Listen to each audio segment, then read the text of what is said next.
بسم اللہ الرحمن الرحیم۔ مشکل اردو پڑھنا سیکھ رہے ہیں۔ اردو کی کتاب گلستان ادب کے ذریعے سے الفاظ و معنی کی تشریح کے ساتھ، اور ابھی جو سبق چل رہا ہے وہ ہے میں اور وہ۔ یہ ایک افسانہ ہے جو شفیع جاوید صاحب کا لکھا ہوا ہے، اور یہ افسانہ مکمل ہو گیا ہے۔ آج اس افسانے میں جو الفاظ و معنی آئے ہیں اور جو سوالات و جوابات ہیں وہ آج پڑھیں گے۔ تو دیکھیے، مشق، لفظ و معنی۔ تجسس، تجسس کے معنی ہے جاننے کی خواہش۔ تجسس کے معنی ہے جاننے کی خواہش اور جستجو۔ جستجو، جاننے کی خواہش، اور دوسرا معنی ہے جستجو۔ ترحم، ترحم کے معنی ہے رحم دلی۔ رحم دلی، دوسرا معنی ہے مہربانی۔ مہربانی۔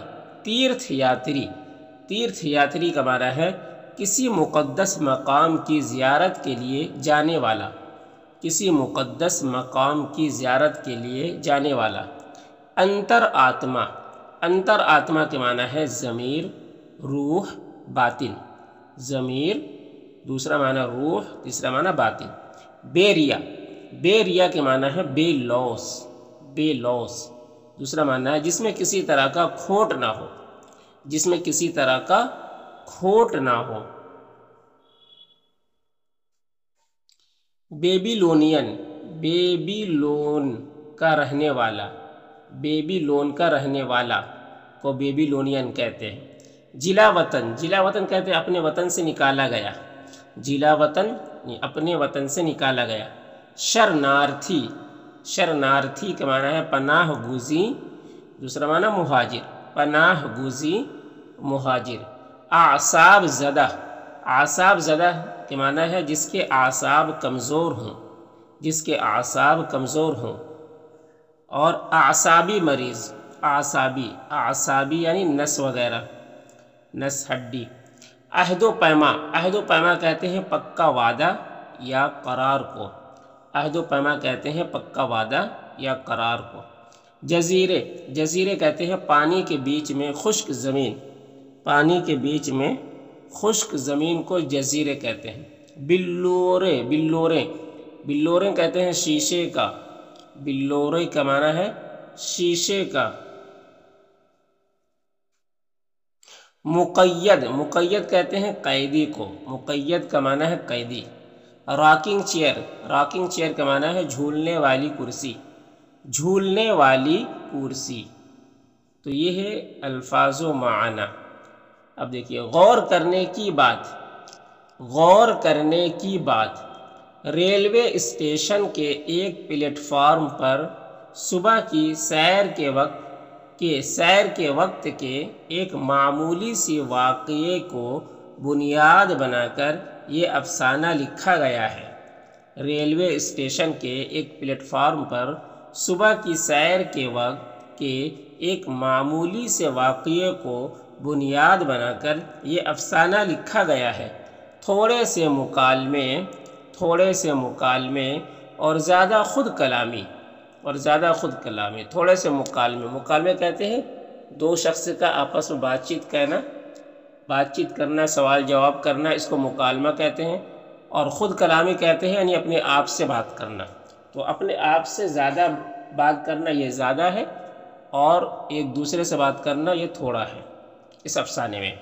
تھوڑے سے مکالمے اور زیادہ خود کلامی۔ افسردگی کے تانے بانے میں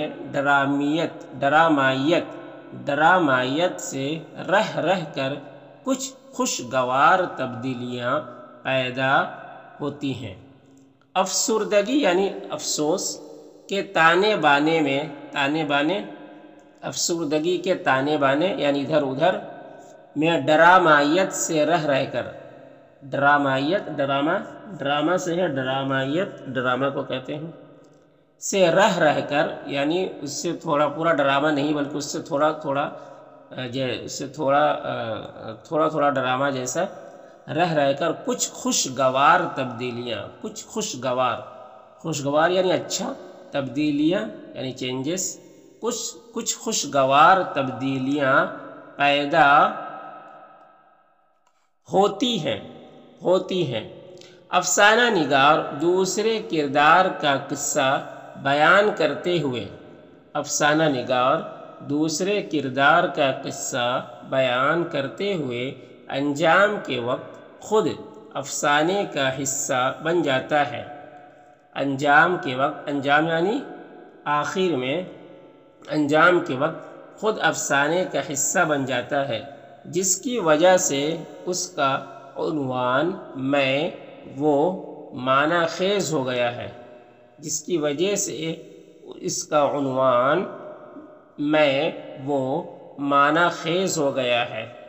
اس افسانے میں ایک بوڑھے کو مرکزی کردار کے طور پر پیش کیا گیا ہے۔ اس افسانے میں ایک بوڑھے کو مرکزی کردار کے طور پر پیش کیا گیا ہے۔ وہ روزانہ ریلوے پلیٹ فارم کے ایک بینچ پر بیٹھ کر کسی ٹرین کا انتظار کرتا ہے۔ وہ روزانہ ریلوے پلیٹ فارم کے ایک بینچ پر بیٹھ کر کسی ٹرین کا انتظار کرتا ہے اور پھر واپس چلا جاتا ہے۔ افسانہ نگار نے ایک ضعیف آدمی کی نفسیاتی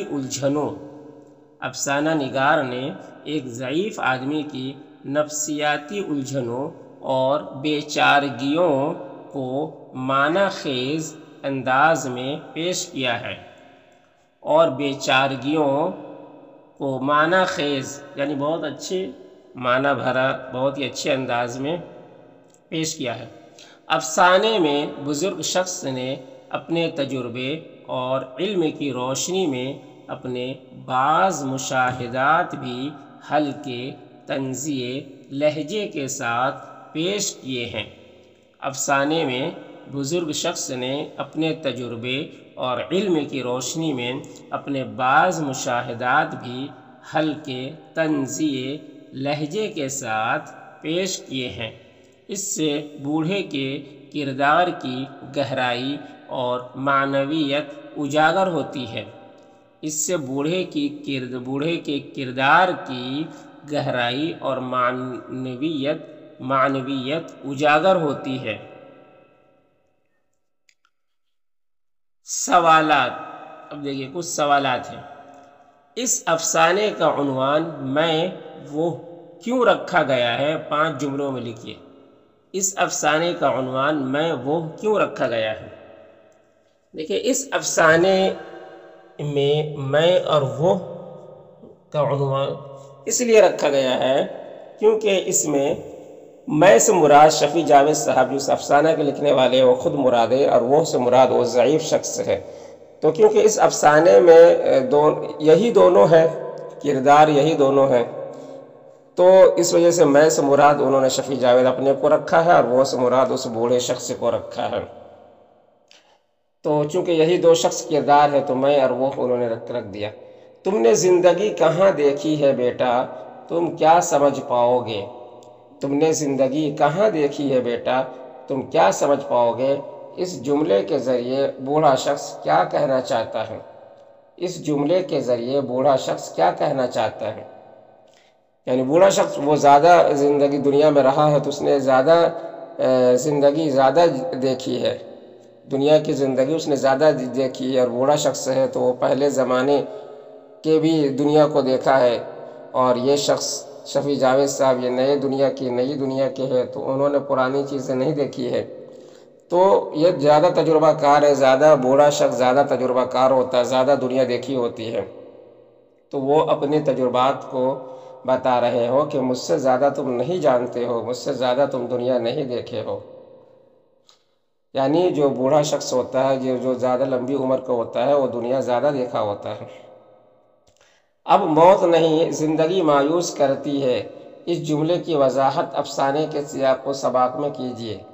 اب موت نہیں زندگی مایوس کرتی ہے نا، اس کا مطلب یہی ہے کہ موت تو آنی ہی ہے، لیکن زندگی نے جو مجھے رنگ اور ڈھنگ دکھایا ہے وہ بہت ہی تکلیف دہ ہے، یہی اس کا مطلب ہے۔ بوڑھے کے کردار کی تصویر کشی اس افسانے میں کس طرح کی گئی ہے؟ بوڑھے کے کردار کی تصویر کشی اس کا نقشہ اس افسانے میں کس طرح کی گئی ہے؟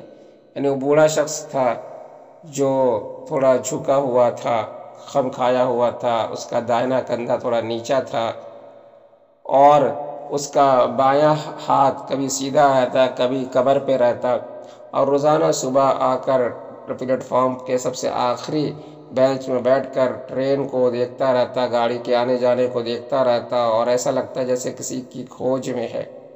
تو اس طریقے سے اس طرح اس کی تصویر کشی کی گئی ہے افسانے میں۔ تو یہ سبق آج مکمل ہو گیا۔